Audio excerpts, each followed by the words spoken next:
Bonjour et bienvenue à la capsule métier du Carrefour Jeunesse Emploi Nicolet Bécancour. Aujourd'hui, on a la chance de recevoir Fred, qui est chef cuisinier. Donc aujourd'hui, la capsule va porter sur le métier de cuisinier, chef cuisinier. Donc bonjour Fred. Bonjour Myriam. Ça va bien? Ben, super bien, ouais. Ah, on aime ça. Donc Fred, j'aimerais ça que tu nous dises, ça fait à peu près combien d'années que tu pratiques ce métier-là? Alors, j'ai commencé en 83, donc ça trahit un peu mon âge, ça fait 34 ans en fait. OK, 34 ans que tu exerces le métier de chef cuisinier ou tu as également fait cuisinier avant? Ben, en fait, non, ouais, cuisinier, on va dire. Dans le métier de la cuisine, ça fait 34 ans. Chef, c'est vrai que c'est bien de faire une différence parce qu'il y a quand même une différence. En tant que chef, là, on est responsable d'une cuisine, puis ça fait à peu près une quinzaine d'années. OK, OK. Puis j'imagine qu'un petit peu plus tard, tu vas pouvoir nous expliquer la distinction entre les deux. Oui, bien sûr. Oui, super. Donc, comme première question, en fait, c'est ça. Durant la petite capsule, je vais vous poser à peu près 5 questions concernant votre métier.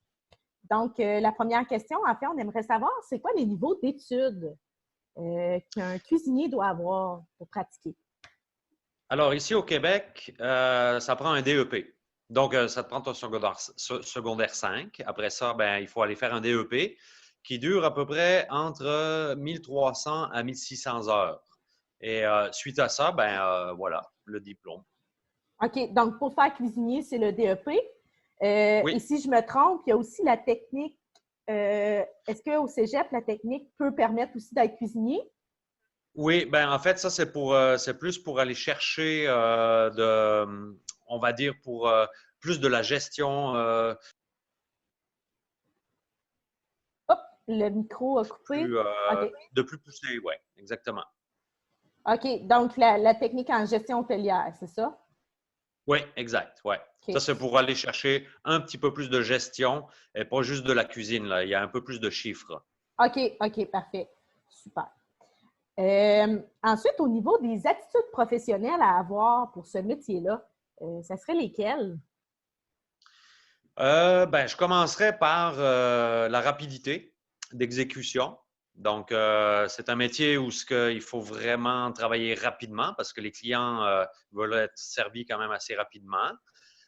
Faut être quand même avoir une certaine tolérance au stress parce on est souvent on a besoin de travailler sous la pression. Là, il faut vraiment la tolérer là, parce que quand c'est le coup de feu, on appelle ça le coup de feu en cuisine. Là, quand les clients rentrent dans le restaurant, faut qu'ils mangent et tout. La préparation, là, c'est vraiment la pression, le stress. Il faut que ce soit rapide. Faut tolérer la chaleur aussi parce qu'on travaille en arrière des poêles, donc il fait extrêmement chaud. Imaginez en plein été, pendant une canicule. On s'entend qu'il commence à faire chaud là, dans une cuisine. Alors, voilà. C'est pas mal ça, je te dirais, au niveau des aptitudes à avoir. Puis, bien sûr, aussi de la dextérité puis de la créativité. Là. OK. Puis au niveau, j'imagine qu'il faut de l'organisation aussi. Tu sais, organiser Euh, notre milieu de travail. oui, exactement. Ça, on appelle ça la mise en place. En fait, effectivement, oui, il faut savoir, tu sais, pas tout sortir les choses en même temps. Quand on fait une recette, en fait, il y a des étapes à suivre. Oui, il faut s'organiser parce que sinon, en fait, je me souviens que j'avais un chef de cuisine qui disait que la mise en place, c'était la survie d'une cuisine. Si on n'est pas prêt, si on ne s'est pas mis en place, attache ta tuque, ça va brasser. C'est sûr, tu Là, on dois va te courir pour chercher. oui, exactement. Tu sais, vite courir dans le frigo parce qu'on a oublié un oignon ou n'importe quoi. Tu sais. Donc, oui, faut être préparé, donc organisé, effectivement. Super. Puis, par curiosité, comment ça se passe dans une cuisine? Tu sais, l'ambiance, le travail d'équipe, tout ça, ça se passe comment? Ben, c'est le fun, ça dépend des établissements où ce qu'on travaille, évidemment. Tu sais, mettons, si on travaille dans une institution, un hôpital ou comme ça, ou alors dans un restaurant, c'est pas les mêmes réalités. Tu sais, mettons, si on prend un hôpital ou comme ça, une institution, ben, on sait qu'on a tant de résidents à nourrir, donc on a 200 repas à préparer. Euh, il n'y a pas tellement de coups de feu. Tandis que dans un restaurant, on ne sait jamais le nombre de clients qu'il va y avoir sur le midi ou sur le soir. Donc, on se prépare, on essaye de deviner à peu près, dépendamment quelle journée dans la semaine on est. Fait qu'on peut se préparer, mais on peut carrément se tromper. Puis là, ça va courir assez vite dans la cuisine. Puis, ça dépend aussi du nombre de cuisiniers qu'il y a dans l'établissement, tu sais. Mais en général, c'est un bon état d'esprit. L'esprit d'équipe aussi est très important. Moi, je ne laisserai jamais quelqu'un qui est en face de moi, qui est en train je sais pas, moi, c'est le responsable des légumes. Moi, je suis le responsable des sauces. Et puis, finalement, personne ne mange de sauce, mais tout le monde mange des légumes. Lui, il est dans le jus. Moi, j'ai rien à faire. Ben, la première chose que je vais faire, c'est que je vais aller donner un coup de main pour le désembourber, là. Donc, l'esprit d'équipe est très important. En général, ça se passe bien. C'est sûr que en cuisine, on dit souvent que c'est des gens quand même avec un certain caractère, on va dire. Fait que ça se peut que des fois, il y ait des frictions, mais ça finit toujours à la fin de la soirée, mettons, on prend une petite bière ensemble, puis c'est fini là, tu sais. Donc, Ouais. c'est ça, mais comme dans n'importe quel métier, je pense, là. En général, l'équipe, on est soudés, on est solide, parce qu'on est là pour quoi? Ben, on est là pour accommoder les clients, pour que ça se voit pas, là. Tu sais, quand on est assis dans la table dans un restaurant, on voit absolument pas qu'est-ce qui se passe en arrière dans une cuisine. Non. Donc, c'est sûr que tu sais, ça y va, mais des fois, moi, je me souviens très, très bien que avec certaines personnes, on n'a même pas besoin de se parler. Juste un regard, ça veut dire que go, go, fais ci, fais ça et tout, là, tu sais. Donc, ça, c'est avec les années d'expérience, là, ça se fait tout seul. OK, OK. Puis j'imagine que ça prend un certain leadership aussi Ben, pour ça faire ce dépend quel métier-là. poste. Oui, ça dépend quel poste, évidemment. Tu sais, mettons, pour devenir chef, ben oui, effectivement, parce il va falloir diriger une brigade de cuisine, hein. C'est-à-dire qu'il faut effectivement, faut avoir quand même une fibre leader, mais c'est pas une obligation. Tu sais, il y a des gens qui s'accommodent très bien de faire de la mise en place, monter un buffet de salade et tout, puis ça fait leur affaire. Puis il y en a d'autres qui ont besoin de plus, qui ont besoin de diriger, qui ont besoin d'être leader. Fait que oui, chacun a sa place dans une cuisine, effectivement. Ouais. OK, OK, super. Puis tout le monde dépend l'un de l'autre, en fait, là, parce que l'objectif, c'est d'arriver à la préparation d'un plat, là, j'imagine. Oui, tout le monde en même temps, oui, effectivement. Fait que c'est sûr que c'est pas une personne qui fait tout le plat. Tu sais, c'est vraiment un travail d'équipe, là. Je veux dire, justement, tu sais, quand on monte une assiette, ben, il y en a un qui, lui, il se spécialise, on l'appelle le chef entremétier. Lui, il se spécialise dans les légumes, dans tout ce qui est la garniture autour du plat. Puis après ça, il y a le chef saucier qui, lui, bon, il fait, oui, les sauces, mais il fait la cuisson des viandes et tout. Donc, c'est un travail d'équipe. En général, l'entremétier va monter l'assiette, puis le saucier est le grillardin, mettons, celui qui fait les viandes, ben lui, il finalise l'assiette. Donc, OK, l'assiette passe de main en main. Ça dépend. Tu sais, encore une fois, ça dépend de l'établissement où on travaille. Parce que si on est tout seul en cuisine, ben là, on fait tout de A à Z. OK, OK, Ça, OK. ouais. Puis les différents établissements où quelqu'un peut travailler, c'est lesquels? Ben, comme je disais tantôt, ça peut être restaurant, ça peut être hôtel aussi avec une salle à manger, ça peut être simplement traiteur aussi, pourquoi pas. Ça peut être dans les CPE, dans les garderies, dans les hôpitaux. Écoute, en fait, tout ce qui a de la restauration, en fait. Alors, il y en a qui travaillent dans les écoles secondaires, dans les écoles primaires aussi, parce qu'il y a des cantines. Donc, il y a de la place pour tout le monde. Tu sais. C'est pas nécessairement tout le monde qui va être chef propriétaire d'un restaurant puis se démarquer. Il y en a qui veulent simplement cuisiner puis voilà, tu sais, c'est bien correct aussi. Là, il y a pas de dénigrement en fait. Là. C'est OK, ça. OK, OK, Ouais. OK. OK, super. Parce que je trouve ça le fun que les gens sachent qu'il n'y a pas juste un endroit où tu peux être cuisinier. Tu sais, c'est vraiment large. Tu peux l'être Très à plusieurs large. endroits. Très, très large. En fait, moi, je dirais que moi, j'ai choisi ce métier-là euh, pour la simple raison, un, je l'aime. Deux, c'est ma passion. Puis trois, c'est surtout parce que ça m'a permis de voyager. Tu sais, je me suis toujours dit, n'importe où j'irai dans le monde, sa planète, le monde a besoin de manger. Donc, des Oui. cuisiniers en ont toujours besoin. Et puis, je ne me suis pas gêné de le faire, là, par exemple. J'ai voyagé beaucoup avec mon métier. Ça m'a ouvert beaucoup, beaucoup l'esprit. Et puis, la découverte aussi de plusieurs façons de cuisiner. Tu sais, en Italie, ils ne cuisinent pas la même chose qu'en Allemagne, tu sais, ou comme ça. Donc, moi, c'est ça que je trouve que c'est super intéressant avec ce travail-là. Même à travers le Québec, même à travers le Canada, on peut Effectivement. voyager. Moi, demain matin, je peux aller travailler à Banff si je veux, là, tu sais, Oui, aucun oui, problème. oui. Ah, mais c'est sûr que c'est un beau point positif, puis on va pouvoir en parler Oui, un peu plus bas, mais effectivement, là, c'est le fun de pouvoir voyager grâce à notre métier, là.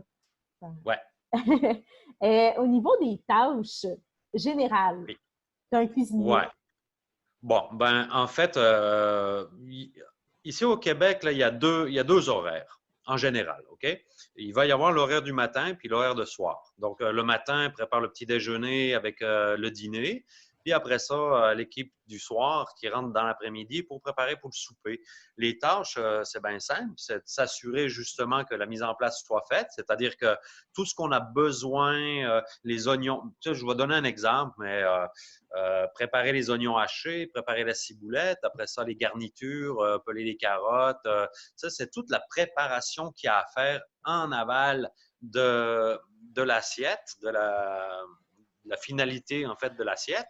Et puis, après ça, ben, ça peut être aussi faire les potages, pré-cuire les viandes. Il y en a qui font ça. C'est-à-dire aussi, ça peut être aussi désosser les viandes, ça dépend. Tu sais. Il y en a qui aiment bien recevoir les morceaux de viande entiers, puis après ça, couper leur steak eux autres mêmes, et non recevoir déjà le steak tout fait. Donc, il faut avoir quand même aussi des aptitudes peut-être de boucherie. C'est pas une obligation, mais c'est bien de le savoir.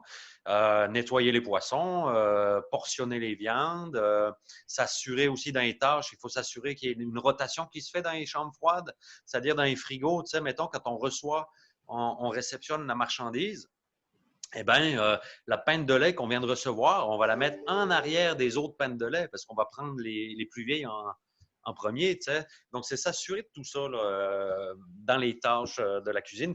Puis, dans certains établissements, ça dépend de la grosseur encore de l'établissement, il y en a qui ont des plongeurs, c'est-à-dire c'est des gens qui font la vaisselle et tout ça, mais il y en a qui n'ont pas de plongeur. Donc, le cuisinier doit aussi se laver, là, c'est-à-dire laver son poste, s'assurer au niveau de l'hygiène. Que ce Mhm. soit numéro un. Et puis, ben, il y a des règles à respecter. Puis, évidemment aussi, ben, faire sa vaisselle, se ramasser, se nettoyer. Tu sais. Fait que ça Effectivement. fait partie des tâches, mettons. C'est multitâche. Il y a tellement de tâches qu'on peut avoir. Tu sais. Et des fois, il y en a qui font juste, je ne sais pas, monter un buffet de salade. Ben, lui, il s'occupe que monter des salades. Donc, création des salades, tout ça. Des fois, dans les tâches aussi, ça peut être avec le concours du chef, c'est-à-dire si on a une idée, ah ben tiens, chef, aujourd'hui, hey, je verrais ça, qu'est-ce que tu penses de cette recette-là, je peux-tu la faire et tout. Tu sais, oui, go, vas-y et tout. Fait que, tu sais, ça fait partie aussi des tâches, de participer à la création du menu. Ça dépend du chef en tant que tel. OK. OK. Fait que ça aussi, c'est varié, en C'est fait. très varié, c'est ça. C'est jamais, en fait, moi, je trouve que c'est jamais, jamais, routinier Routinier. dans une cuisine. Tous les jours, c'est différent. Mm, mm, mm. Puis, tu sais, tantôt, vous parliez d'hygiène, mais j'imagine aussi que c'est important en tant que personne, en tant que cuisinier, d'avoir une hygiène, une bonne hygiène personnelle aussi, là. C'est la première chose. Mm. C'est la plus importante. En général, on a toujours un filet à cheveux. Après ça, une calotte, un chapeau, en tout cas, bref, quelque chose sur la tête. On a une veste de cuisinier, un tablier, des souliers fermés. Pourquoi ça? En fait, des bons souliers, là, parce qu'on passe de longues heures debout. Hein. Donc, des bons souliers fermés. La raison est simple, on n'est pas obligé d'avoir, ben, dans certains établissements, ils l'exigent, mais on n'est pas obligé d'avoir des capes d'acier. Là. Ça, c'est lourd aussi Ouais. à marcher avec ça. Mais mettons que, je ne sais pas, moi, on échappe un chaudron à terre puis qu'on l'a sur le pied, ben merci beaucoup, on est content d'avoir les capes d'acier. Euh, on ne se promènera pas en gougoune dans une Mhm. cuisine. Non. Justement, on s'échappe à un liquide chaud, ben merci beaucoup. Ensuite, au niveau de l'hygiène personnelle, ben si on a la barbe, il faut la tailler, il faut qu'elle soit courte. Des fois, il y en a qui exigent d'avoir un filet à barbe. Ensuite, les ongles.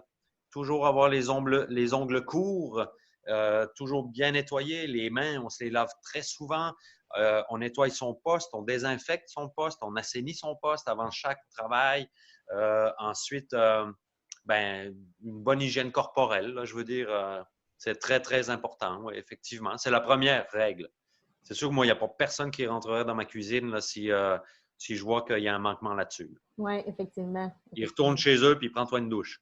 Ben oui, puis tu sais, en tant que client, on s'attend à ce que l'environnement soit propre, que la personne Oui. qui fait la nourriture se lave les mains régulièrement. Fait que c'est des attentes aussi que le client peut avoir. Là.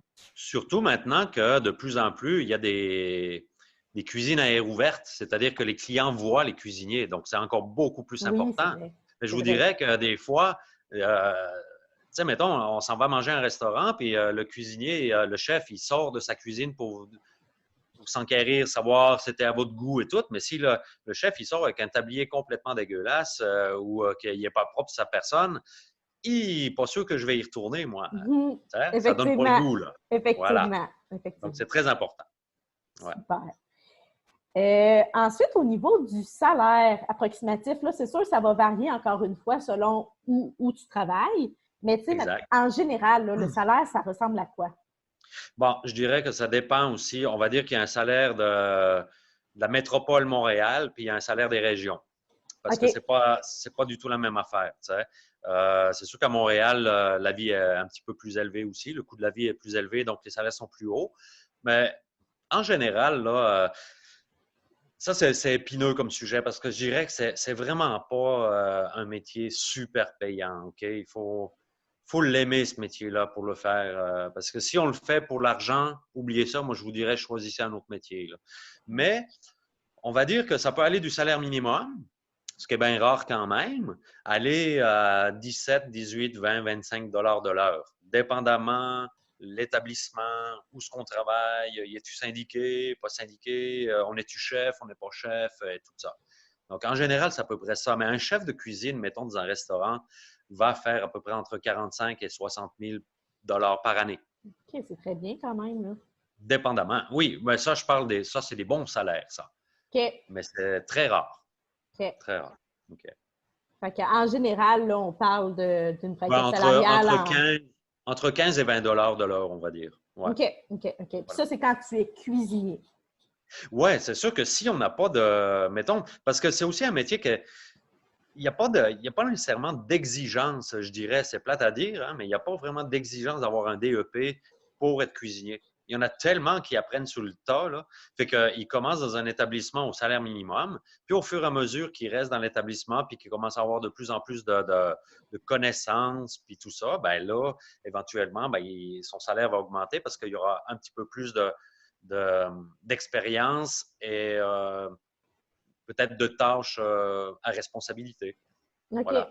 Mais OK. c'est sûr qu'en partant dans certains établissements qui exigent le DEP, ben là, c'est sûr qu'on gagnera un meilleur salaire qu'une personne qui n'a pas de DEP. Ça, c'est sûr. OK. Ouais, les études vont jouer aussi, là. Ah ben oui, quand même, là, parce que sinon, à quoi ça servirait de faire des études, là, on va dire. Là, Oui, effectivement. voilà. La différence, je pense que ça pourrait être bien qu'on en parle là, à ce moment-ci, là, dans la capsule, là, de la différence entre le chef cuisinier et le cuisinier. Tu sais, là, on parlait du salaire qui va être Ouais. différent, bien sûr, mais y a-t-il d'autres aspects aussi qui vont être différents? Bon, alors, ici, je trouve qu'on a un petit peu à tort l'utilisation du mot chef. Parce que un chef de cuisine, c'est pas quelqu'un qui travaille tout seul dans un restaurant puis que ouais, il est chef parce qu'il est tout seul. Mais être chef de cuisine, par définition, c'est d'avoir des responsabilités de diriger une brigade, c'est-à-dire d'avoir des gens à ses ordres en dessous de lui. Donc, il faut gérer les inventaires, faire les commandes, euh, on va dire élaborer les menus aussi, faire les horaires de cuisine des employés, régler les conflits s'il y en a. Ensuite, le chef de cuisine ne va pas nécessairement toujours mettre la main à la pâte, c'est-à-dire il ne sera pas nécessairement toujours en arrière des fourneaux parce que justement, il y a d'autres tâches administratives à faire. Donc ça, c'est vraiment le chef de cuisine. On va dire c'est un chef exécutif. OK? Ça, on parle des grandes brigades dans les grands hôtels. Après ça, il y a le chef de cuisine. Après le chef exécutif, il y a le chef de cuisine qui, lui, est un peu plus sur le plancher, mais il va superviser. Ensuite, il va y avoir le sous-chef ou les sous-chefs, ça dépend la grosseur de la brigade. Alors, eux autres exécutent les tâches, mais ils vont les donner, ces tâches-là. Mais ils vont toucher les couteaux, vont toucher les chaudrons aussi, mais ils vont donner des tâches aux cuisiniers, qui eux, vraiment, c'est les petites fourmis dans la cuisine qui, eux, bougent tout partout puis qu'ils exécutent. Alors, c'est ça la différence qu'il y a entre cuisinier et chef de cuisine. Tu sais, OK. il y a une hiérarchie à respecter. Mais ce n'est pas dans tous les établissements comme ça. Ça dépend de la grosseur de l'établissement. Tu sais. OK. Puis Mais pour... Oui. par définition, excuse-moi, mais par définition, chef de cuisine versus cuisinier, le chef a des responsabilités et c'est un gestionnaire. Il gère. OK. OK. OK. Voilà. Puis j'imagine pour devenir chef cuisinier, tu n'as pas nécessairement besoin de plus d'études, mais d'expérience. Ben, il n'y a pas vraiment d'études pour devenir chef de cuisine. Il n'y a pas d'école de chef de cuisine. C'est l'expérience qui fait qu'on devient chef de cuisine. Puis ça ne se fait pas du jour au lendemain. Il va falloir manger ses croûtes avant, là. C'est-à-dire, OK. il faut prouver qu'on a l'étoffe d'un chef. Il faut prouver qu'on soit capable de gérer une cuisine. Il faut prouver qu'on ait un petit peu de leadership aussi. Puis l'expérience. Parce que si on est amené à gérer une cuisine, si on est amené à devenir chef, eh bien, on va avoir des cuisiniers qui vont nous poser des questions, mais si on n'est pas capable d'y répondre à ces questions-là parce qu'on n'a pas assez d'expérience, ben voilà. T'sais. Fait que c'est ça.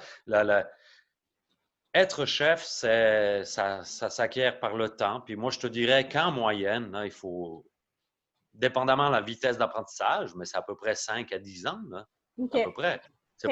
C'est pas après quelques mois qu'on devient chef. Là. Non, c'est ça. OK. Parfait. Super. Hmm. Dernière question. Les Oui. points positifs et les points négatifs de votre métier. Ouais. On va commencer par les. OK, je vais commencer par les négatifs, on va garder le positif. On va finir sur le positif.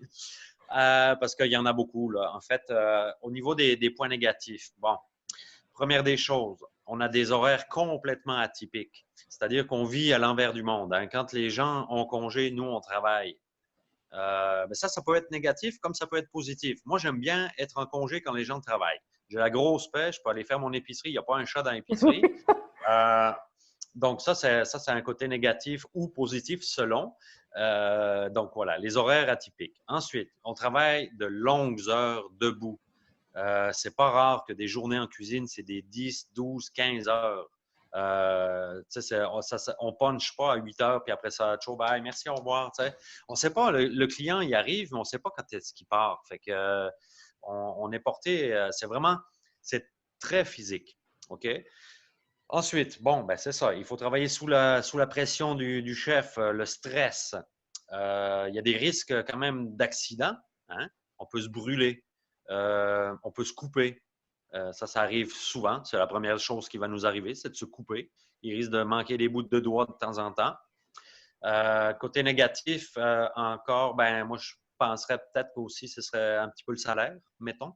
Ouais. Et puis, sinon, ben c'est ça, c'est que on a une vie complètement à part. En fait, moi, mon réseau social, c'est un réseau social de gens de métier de bouche. Parce que les gens comprennent pas nécessairement ce que je fais. Pourquoi je suis jamais disponible quand il y a des fêtes de famille? La vie de couple aussi est mise à rude épreuve, à part si la personne qui vit avec vous soit hyper tolérante, parce qu'on sait toujours quand on rentre travailler, mais on ne sait jamais quand on sort travailler.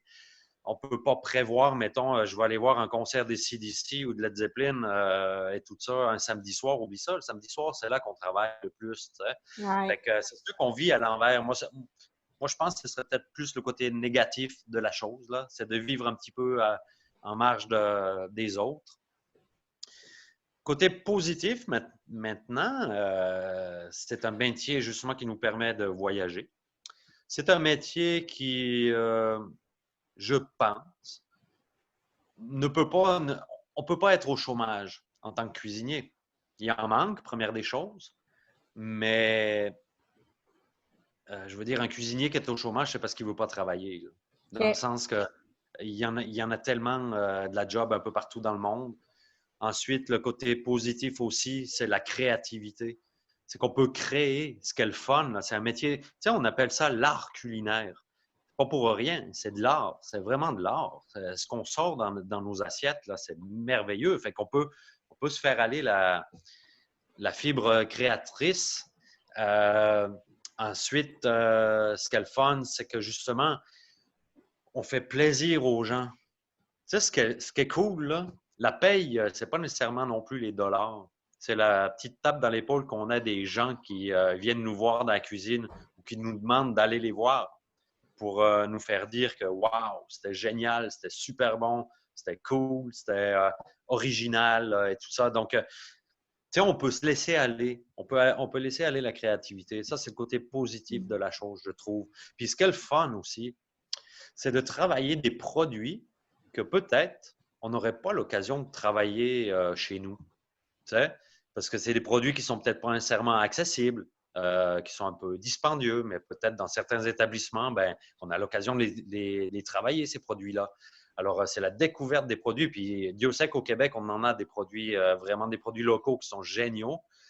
Fait que ça nous permet de travailler des produits peut-être qu'on n'a jamais travaillé. Puis, oups, ouais, il faut faire de la recherche. Comment que je fais ça, moi, là, et tout. Ou peut-être on essaye, erreur. C'est ça qui est cool, moi. Vraiment, le point, là, création, en fait. Ouais. Effectivement. Ce serait effectivement. ça. C'est un beau métier créatif.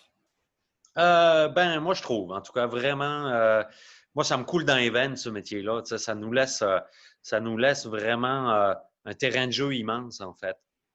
Mais tu sais, moi, je dirais aux gens là, qui choisissent ce métier-là de ne pas se décourager. Parce que quand vous allez rentrer dans la cuisine, ça se peut très bien que vous ayez… Ça m'est arrivé, ça. Ça m'est arrivé. Ça fait 35 ans que je fais ça. Là. Combien de fois j'ai voulu enlever mon tablier, abandonner le métier Mais c'est sûr. parce que j'étais au bout du rouleau, j'étais frustré, j'en pouvais plus, j'étais fatigué, brûlé et tout ça. Puis, écoute, après quelques jours de congé, et hop, ça repart, puis on repart, on se remet sur les rails. Il ne faut pas se décourager, ça s'en vient. Tu sais, il faut garder le cap de pouvoir avoir la création, justement, essayer de prendre ce côté positif, puis se dire, ouais, OK, tu sais, il y a aussi du positif là-dedans, mais c'est sûr qu'il y a quand même beaucoup de négatifs, mais il ne faut pas se décourager, il faut continuer. C'est sûr, il ne faut pas se laisser manger à laine sur le dos non plus. Hein? Mais, je veux dire, au bout de la ligne, là, à la fin du compte, la satisfaction du client, ça nous remet un sourire. Là, effectivement. Puis tantôt, on parlait d'attitude professionnelle, la persévérance. Je pense que c'est une belle qualité à avoir dans ce métier-là parce qu'on sait que ça peut devenir compétitif aussi là, quand on devient peut-être plus chef cuisinier. Fait que d'être persévérant et de continuer à mettre les efforts nécessaires. Je pense que c'est une belle attitude à posséder. C'est le fun. C'est sûr que de la compétition, il y en a, tu parles de compétition, oui, il y en a entre chefs, là, parce que les chefs, là, je te dirais qu'on est quand même réputé pour avoir un ego assez gros, OK? Mais on est quand même capable de belles choses. Ouais. En tout cas, dans ma région, il y a quand même une belle entraide entre les chefs. Des fois, on s'appelle, on se parle, on prend une petite bière ensemble, ben pas dans ces temps-ci, mais c'est sûr qu'on se parle, puis on échange. On échange. Hey, regarde, j'ai tel et tel produit. Moi, je fais ça avec ça. Ah ouais, je n'avais pas pensé. Ouais, c'est le fun et tout. De discuter, un beau dialogue. Il y a du partage aussi qui se fait entre chefs. C'est ça qui est le fun aussi. Tu sais. Mais ben, c'est une saine compétition quand même. C'est sûr, on a chacun nos business, fait qu'il faut que ça roule, là, mais je veux dire, on est quand même capable de s'entraider aussi. Là, tu sais. Effectivement. Fait que oui, il y a de la compétition, mais elle est saine. Ouais. Super. Eh bien, Fred, merci beaucoup d'avoir participé à notre capsule métier. Honnêtement, je pense que c'est un métier qui n'était pas vraiment connu. Puis ça nous a permis d'en apprendre davantage. Donc, merci énormément. Puis on se retrouve là, à notre prochaine capsule métier. Merci beaucoup. Bonne journée. Un plaisir. Bonne journée à vous tous. Bye bye.